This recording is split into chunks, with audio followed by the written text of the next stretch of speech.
Let's start off with the North London derby and let's talk about that game. Cracker, 4 goals, 2 for Son. Eddie Nketiah not really showing up. Bukayo Saka getting a penalty for Arsenal. In the end, who is the happy manager after that game? I think, of course, the Spurs manager. He'll be the most An away point at your biggest rival. Look, yeah. I think he'll be the most happier of the two managers. But look, let's go back to the game again. I think Arsenal had a wonderful start. Super start. That is what you want to happen in big games of this nature. Then Spurs, in that first 45 minutes, in the first 30 minutes of the first half, Spurs couldn't cope. Arsenal kept coming at them. It was because Declan Rice was in his element. It was because the Portuguese international, Portuguese boy Vieira and Odegaard was absolutely brilliant. I think what Arsenal didn't do that well. Yes, they tried to play through Saka. I thought they should have done it a bit more because his marker was on the card. He got the card very early.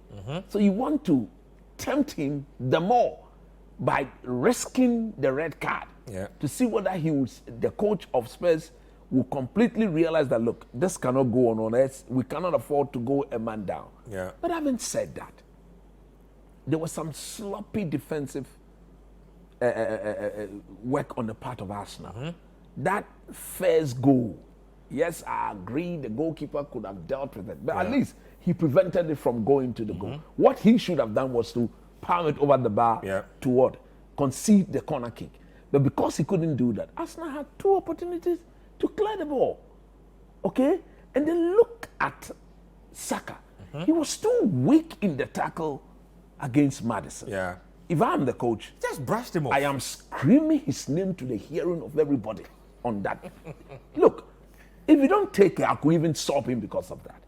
Because you don't let Just go. let him brush him It's a 1v1 situation with his back facing goal. You allow him to turn you and go and do the pull out, planted to the back of the net. Mikel Arteta, in that second half, I still don't understand why Declan Rice was substituted. He said Declan Rice complained about the back discomfort. Okay, then, and so they had to take him out. Then he was asked about Vieira. He says the Fabio Vieira substitution was tactical. So he paid for it. Because I don't understand what Havertz came into the game to do. What exactly did he do? He brought nothing on the table. He brought nothing there. Because at the end of the day, he will not win balls. His movement, his body language, his body shape, everything completely not interested in what is being done. For the fact that you had brought in Jorginho in place of your natural ball winner in the team, it simply tells you that you need some form of workaholics around Jorginho. Because Jorginho, people talked about his ability to pass the ball, control game. His passing all goes back and to the side. Sideways. If that is his way of controlling the game, then I can get in there and control these games with ease. You mean with cheeky? With cheeky, I can get and control them with ease. And look, Arsenal scored the second goal. And look, for me, anytime a team concede in this manner, it's either the players they were still celebrating. That cannot happen at this level. They were still mentally all over the place. It cannot happen at this level. Manchester United went to the Emirates, scores the first goal. Arsenal restarted the game. Boom, they had equalized. So if anybody should understand, it should be Arsenal. It should be Arsenal. Now look, we did the same thing to Manchester United. We will not allow Spurs to, or any other team, to do this to us, because we are told week in, week out that we are most vulnerable when we are in that celebratory mood. They were celebrating. What sort of goal was that? You are celebrating from a penalty goal. A goal that, come on, you put away, and so what? Stay focused. Stick to the game plan and do it. And the most disastrous of all was that they had the possession of the ball. And Jorginho, look, he had 4 options.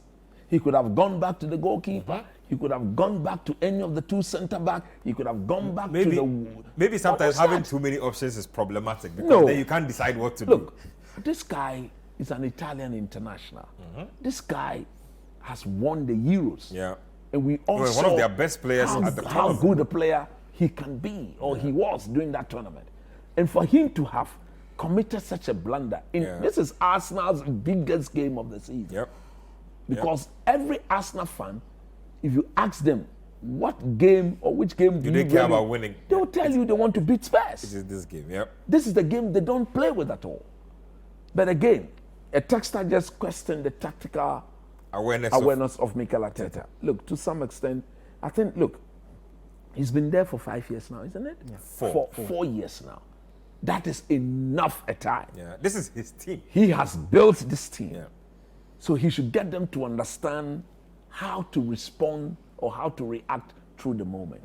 I thought that after scoring that second goal, tactically, they should have just scored and see how Spurs will respond for the next 3 to 5 minutes. Coaches are told that when your team score, get everybody in shape, put men behind the ball, get proper defensive line cover, and see whether your opponent will come and throw an immediate response at you. If they don't, in the first 5, even if they do, your shape will enable you to push them backwards. Then you can now regain control of the game and start teasing them, where now they will now come out to commit mistakes in an attempt to restore parity. Yeah. Then you go and punish them, which is the most important goal. And for me, that was a letdown.